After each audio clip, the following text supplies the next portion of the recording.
नों सैथो थार बेखायसो नों हारसिं। गाहाम सुबुङा लोगो खम, मिसलिया सालाक सुबुङा लोगो बांद्राय। मिसलिया सालाक सुबुङा लोगोनि अनजिमा गैया। सानबोलावरिया समायना जायो, नाथाय बियो जिउ गोनां नङा। बेखौ रावबो फोथांना लाखिनो हाया, बेखौ रावबो हमथाना लाखिनो हाया। सैथो थार बाथ्राया गोबाब खाब्रां।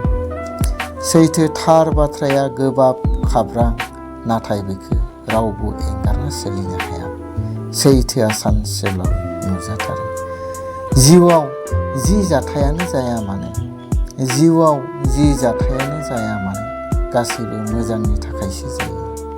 गाज्रि सम, दुखु दाहा बेखायसो फैयो। जाहाथे जों मोजां समनि बेसेन बुजियो। जोंनि सिनायथिया जोंनि कर्मजों, जोंनि सिनायथिया जोंनि मावनाय दांनायजोंसो, सोरबा सासेनि नोजोर आरो बुंनायजों नङा।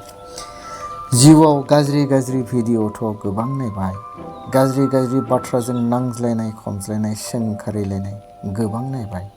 नैबे सनानि बड'लेण्ड चेनेलखौ आंखौ लोगो खालाम, साबस्क्राइब खालाम। जिउआव सुखु गोजोन थानायनि आरो जाफुंसार जानायनि थार लामा मोनगोन। गोजोन